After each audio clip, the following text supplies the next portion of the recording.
솔직히 말씀드리겠습니다. 노년이 무너지는 순간은 병원 침대 위가 아닙니다.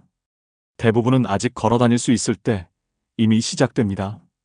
더 무서운 건 아직 병원에 갈 이유도 없고 아직 치매도 아닌데 어느 날부터 아무도 내게 선택을 묻지 않게 되는 순간입니다. 같은 나이인데도 어떤 사람은 70대에 이미 삶을 접은 사람처럼 보이고 어떤 사람은 여전히 선택하고 결정하며 살아갑니다. 이 차이는 건강검진표에도 통장 잔고에도 분명하게 드러나지 않습니다. 하지만 결과는 너무나 극명합니다. 한쪽은 점점 말수가 줄고 한쪽은 아직도 자기 이야기를 합니다. 며칠 전 73세 박정호님을 만났습니다. 이분은 또래 평균보다 특별히 건강하지도 경제적으로 여유롭지도 않습니다. 무릎은 오래 걷기 힘들고 허리는 자주 뻐근하다고 하셨습니다. 그런데 이분은 이렇게 말했습니다. 나는 아직 늙을 준비가 안 됐어요. 이 말을 듣는 순간 묘한 생각이 들었습니다. 도대체 무엇이 이 사람을 아직 살아있게 만드는 걸까? 왜 어떤 사람은 나이보다 먼저 무너지고 어떤 사람은 끝까지 자기 자리를 지키는 걸까? 우리는 흔히 이렇게 합리화합니다. 이 나이에 뭘 더 하겠어? 이제 내려놓을 나이지. 하지만 현실은 잔인합니다. 내려놓는 순간부터 사람은 빠르게 늙기 시작합니다. 실제로 여러 조사에서도 공통적으로 드러나는 사실이 하나 있습니다. 노년의 삶의 만족도를 가장 크게 무너뜨리는 건 질병이나 소득보다 이제 나는 어쩔 수 없다는 생각입니다. 즉, 나이가 아니라 마음이 먼저 꺾이는 순간 노후는 급격히 무너집니다. 지금 이 영상을 보고 계신 여러분께 묻고 싶습니다. 여러분은 어느 쪽에 가까우신가요? 아직도 내 인생은 내가 결정한다는 감각이 남아 있으신가요? 아니면 요즘 들어 이제 어쩔 수 없다는 말이 점점 입에 붙고 있지는 않으신가요? 댓글로 솔직하게 남겨주세요. 나는 아직 괜찮다. 또는 요즘 가장 무서운 건 늙어가는 느낌이다. 한 문장만으로도 충분합니다. 이 댓글들이 이 영상을 보는 다른 분들에게 큰 용기가 됩니다. 이야기를 시작하기 전에 구독과 좋아요, 알림 설정까지 꼭 부탁드립니다. 지금부터 나이가 들어도 늙지 않고 무너지지 않는 사람에게 끝까지 남아있는 단 한 가지에 대해 아주 현실적으로 이야기해 보겠습니다. 첫 번째로 나이 들어도 늙지 않고 무너지지 않는 사람에게 남아있는 것은 스스로를 삶의 중심에서 내려놓지 않는 태도입니다. 여러분은 요즘 어떤 선택을 하고 계신가요? 몸이 불편해졌다는 이유로, 나이가 들었다는 이유로 이제 그만해도 되지라는 말을 스스로에게 자주 하고 있지는 않으신가요? 앞서 말씀드렸던 73세 박정호님은 바로 이 지점에서 많은 사람들과 달랐습니다. 박정호님은 젊은 시절 큰 성공을 거둔 사람도 아니고 은퇴 후 넉넉한 연금을 받는 상황도 아니었습니다. 허리가 자주 뻐근해 병원을 들락거리고 계단을 오를 때면 숨이 차다고 하셨습니다. 주변에서 보면 충분히 이제 쉬어도 될 나이였습니다. 그런데 박정호님은 스스로를 그렇게 규정하지 않았습니다. 아침에 눈을 뜨면 오늘 할 일을 먼저 정했고 몸 상태가 안 좋으면 속도를 늦췄을 뿐 멈추지는 않았습니다. 동네 도서관에 가서 책을 빌리고 주민센터에서 열리는 강좌 시간표를 확인하며 이렇게 말했다고 합니다. 하루를 그냥 보내면 그날은 나한테 지는 것 같아서요. 이 짧은 말 속에 핵심이 들어 있습니다. 박정호님은 나이를 이유로 자기 자신을 삶의 주변부로 밀어내지 않았습니다. 몸이 불편해진 현실은 받아들였지만 인생의 결정권까지 내려놓지는 않았던 것입니다. 박정호님의 일상에는 거창한 비결이 없었습니다. 다만 스스로에게 이런 질문을 계속 던졌다고 합니다. 이건 나이가 아니라 포기할 이유인가? 무릎이 아프면 운동을 그만두는 대신 걷는 거리를 줄였습니다. 사람 만나는 게 귀찮아질 때도 약속을 모두 끊지 않고 한 달에 한 번은 꼭 나갔습니다. 그는 완벽하게 살려고 하지 않았습니다. 다만 자기 인생의 주도권만큼은 끝까지 붙들고 있었던 것입니다. 물론 이런 말을 들으면 이런 반론이 나옵니다. 그건 성격이니까 가능한 거지. 나는 원래 그런 사람이 못 된다. 하지만 박정호님은 원래부터 긍정적인 사람이 아니었다고 합니다. 젊을 때는 오히려 쉽게 포기하고 귀찮아하는 성격이었다고 스스로 말했습니다. 달라진 건 성격이 아니라 선택이었습니다. 나이를 핑계로 자신을 내려놓는 순간이 얼마나 빠르게 삶을 무너뜨리는지 직접 겪고 나서부터 아주 작은 선택부터 바꾸기 시작한 것입니다. 결국 나이를 먹는다는 것은 몸이 변하는 것이지 삶의 중심에서 밀려나야 한다는 뜻은 아닙니다. 나이가 들수록 더 중요한 것은 나는 아직 선택할 수 있는 사람이다라는 감각을 놓지 않는 일입니다. 박정호님이 유난히 늙어 보이지 않았던 이유는 특별한 비결이 아니라 끝까지 자기 자리를 지키고 있었기 때문입니다. 다음으로는 왜 같은 조건에서도 어떤 사람은 빠르게 무너지고 어떤 사람은 그렇지 않은지, 그 차이가 어디에서 갈라지는지에 대해 더 구체적으로 이야기해 보겠습니다.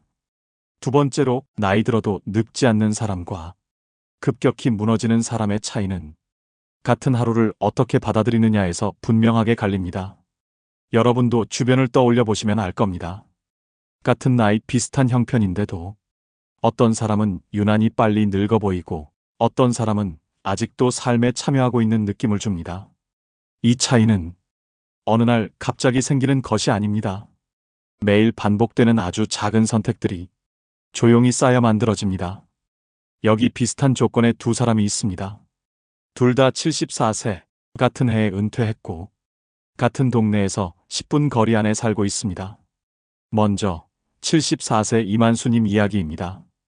이만수님은 은퇴 후 처음 12년 동안은 주변 사람들과 자주 어울렸습니다. 등산 모임에도 나가고 동창회에도 얼굴을 비췄습니다. 몸도 지금보다 훨씬 괜찮았고 주변에서는 아직 현역 같다는 말을 하곤 했습니다. 하지만 어느 순간부터 그의 말버릇이 조금씩 달라지기 시작했습니다. 이제 나이도 있는데 뭐, 그건 젊은 사람들이 하는 거지. 처음엔 아주 사소한 이유였습니다. 무릎이 조금 불편했고 약속이 귀찮아졌습니다. 한두 번 빠지다 보니 연락을 받는 횟수도 줄어들었고 그는 스스로를 이렇게 합리화했습니다. 지금은 쉬는 게 맞다. 괜히 나섰다가 민폐만 된다. 문제는 이 선택이 반복되면서부터였습니다.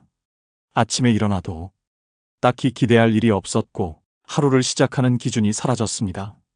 텔레비전을 켜놓고 시간을 보내는 날이 늘었고 사람을 만나지 않다 보니 말할 기회도 점점 줄었습니다. 그러다 그는 이렇게 말하기 시작했습니다. 하루가 너무 길다. 병이 먼저 온 것도 아니었고 큰 사건이 있었던 것도 아닙니다. 다만 삶에서 한 발 한 발 물러난 자리에 조용한 공백이 생겼고 그 공백이 이만수님을 빠르게 늙게 만들고 있었습니다. 반면 같은 나이의 74세 김영철님은 전혀 다른 하루를 살고 있었습니다. 김영철님 역시 무릎이 좋지 않았고 오래 서 있으면 허리가 아팠습니다. 병원도 자주 다녔고 약도 챙겨 먹었습니다. 경제적으로도 특별히 넉넉하지 않았습니다. 조건만 놓고 보면 두 사람의 차이는 거의 없었습니다. 하지만 김영철님은 하루를 이렇게 시작했습니다. 오늘은 뭘 할 수 있을까? 예전처럼 멀리 걷지는 못했지만 집 근처 골목을 천천히 도는 습관은 유지했습니다. 경로당에서 작은 일을 도와달라는 부탁을 받았을 때도 그는 이렇게 말했다고 합니다. 제가 다 잘하진 못해도 맡겨주시면 해보겠습니다. 그는 자신을 과대평가하지도 과소평가하지도 않았습니다. 다만 완전히 빠지지는 않았습니다. 몸이 안 되는 날에는 쉬었지만 쉬는 이유를 포기로 만들지는 않았습니다. 그래서 그의 하루에는 늘 선택이 남아 있었습니다. 김영철님은 이렇게 말하곤 했습니다. 내가 아직 쓰임이 있다는 느낌이 있어야 사람이 산다는 생각이 들어요. 전문가들은 노년기에 가장 위험한 신호로 역할의 상실을 꼽습니다.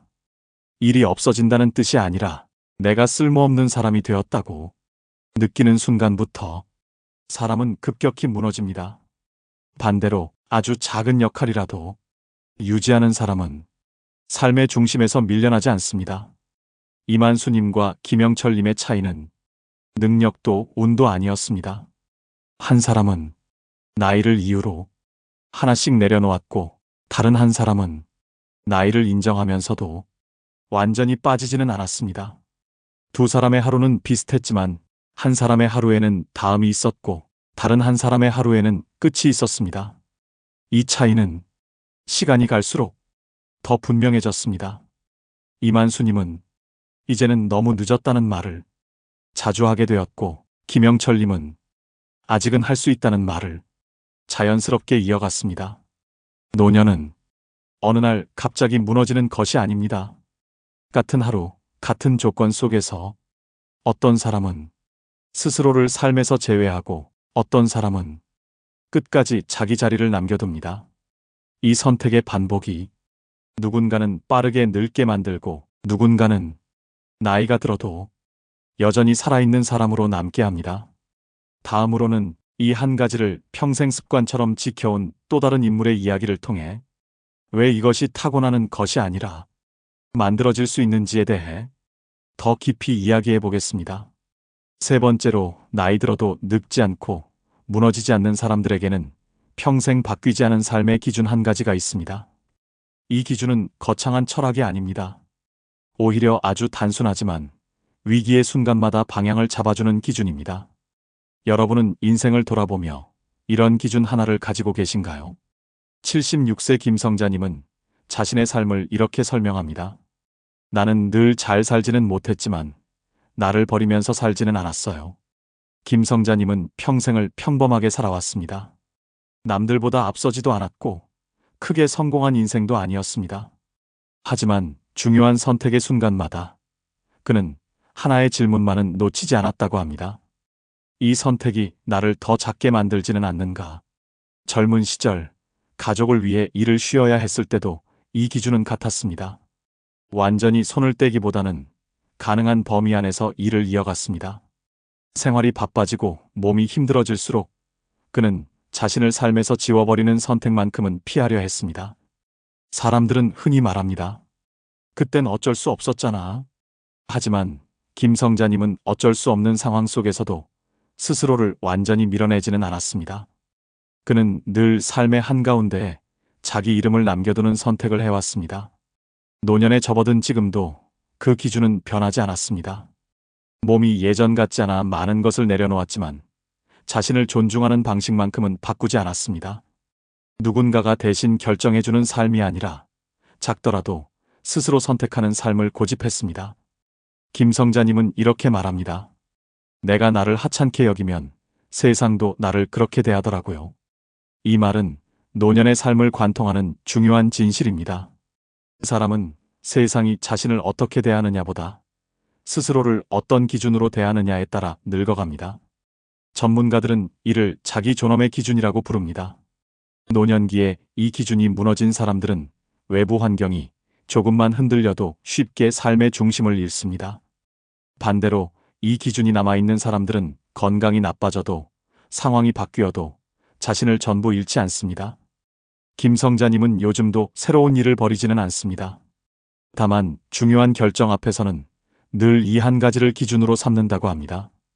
이 선택이 나를 더 작게 만들까 아니면 그대로 남겨둘까? 이 질문을 놓지 않았던 시간이 그를 지금의 김성자님으로 만들었습니다. 그래서 그는 나이가 들어도 초라해 보이지 않습니다. 완벽해서가 아니라 자기 기준을 잃지 않았기 때문입니다. 결국 나이를 먹는다는 것은 많은 것을 내려놓는 과정일 수는 있어도 자기 자신에 대한 기준까지 포기해야 한다는 뜻은 아닙니다. 노년을 버티는 힘은 체력도 돈도 아닌 끝까지 자신을 함부로 대하지 않는 태도에서 나옵니다. 다음으로는 그렇다면 왜 지금 이 순간부터라도 늦지 않았는지, 그리고 오늘 당장 무엇을 바꿀 수 있는지에 대해 현실적으로 이야기해 보겠습니다. 네 번째로, 나이 들어도 늙지 않고 무너지지 않는 사람에게 지금부터라도 늦지 않은 이유는 인생은 한 번에 바뀌지 않고 오늘의 태도로 다시 이어지기 때문입니다. 많은 분들이 이렇게 말합니다. 이 나이에 뭘 바꾸겠어? 이제 와서 시작해도 소용없지. 하지만 이 말이 가장 위험한 이유는 사실이어서가 아니라 포기의 언어이기 때문입니다. 사람은 큰 변화가 불가능해졌을 때 무너지는 것이 아닙니다. 스스로에게 이제 나는 선택할 필요가 없다고 말하는 순간부터 급격히 늙기 시작합니다. 앞서 이야기했던 박정호님도 김성자님도 인생을 바꾼 어떤 거창한 전환점이 있었던 것은 아닙니다. 갑자기 마음을 다잡은 특별한 날이 있었던 것도 아닙니다. 다만 어느 순간부터 이 질문을 놓지 않기 시작했다고 합니다. 지금 이 선택이 나를 더 늙게 만들까? 아니면 그냥 유지시켜줄까? 이 질문은 거창하지 않습니다. 오늘 하루를 어떻게 보낼지, 누군가의 부탁을 받아들일지 말지, 몸이 불편한 날에 완전히 포기할지, 조금만 조절할지, 그 갈림길에서 스스로에게 조용히 던지는 질문입니다. 전문가들 역시 노년기의 변화는 의지보다 기준에서 시작된다고 말합니다. 의지는 쉽게 지치지만 기준은 반복을 가능하게 만들기 때문입니다. 완벽하게 해야 한다는 기준은 사람을 멈추게 하지만 완전히 빠지지는 않는다는 기준은 사람을 다시 움직이게 합니다. 그래서 지금부터 할 수 있는 변화는 생각보다 아주 작습니다. 하루를 통째로 바꾸려고 하지 않아도 됩니다. 인생을 새로 시작할 필요도 없습니다. 다만 스스로를 삶에서 제외시키는 선택만은 하지 않는 것입니다. 오늘 약속이 부담스럽다면 시간을 줄이면 됩니다. 몸이 무겁다면 속도를 늦추면 됩니다. 의욕이 없다면 잘하려 하지 않아도 괜찮습니다. 그 대신 빠지지는 않겠다는 선택만 지켜보십시오. 많은 분들이 묻습니다. 이런 작은 게 정말 의미가 있나요? 있습니다. 아주 큽니다. 왜냐하면 이 선택은 결과를 바꾸는 것이 아니라 사람의 위치를 바꾸기 때문입니다. 삶의 중심에 남아있느냐 아니면 점점 주변으로 밀려나느냐의 차이입니다. 노년은 도전의 시기가 아닐 수 있습니다. 하지만 존엄의 시기일 수는 있습니다. 더 잘 살기보다 스스로를 함부로 대하지 않고 살아가는 시기입니다. 오늘 딱 하나만 기억하셔도 됩니다. 오늘을 통째로 포기하지는 말 것. 이 한 가지만 지켜도 노년은 쉽게 무너지지 않습니다. 지금 이 순간부터라도 늦지 않은 이유는 단 하나입니다. 아직 여러분은 오늘의 선택을 할 수 있기 때문입니다. 그리고 그 선택 하나가 내일의 태도를 만들고 그 태도가 결국 노후의 얼굴을 만듭니다. 이제 마지막으로 지금까지의 이야기를 하나로 정리하며 여러분께 꼭 전하고 싶은 말을 차분히 마무리해 보겠습니다. 지금까지 우리는 한 가지 질문을 따라 여기까지 왔습니다. 왜 어떤 사람은 나이가 들어도 늙지 않고 어떤 사람은 생각보다 훨씬 빨리 무너지는가 하는 질문입니다. 박정호님의 이야기를 통해 보았듯 노후를 버티는 힘은 건강이나 돈보다 스스로를 삶의 중심에서 내려놓지 않는 태도에서 시작됐습니다. 이만수님과 김영철님의 비교에서는 같은 하루라도 어떤 선택을 반복하느냐에 따라 삶의 방향이 얼마나 다르게 흘러가는지를 확인했습니다.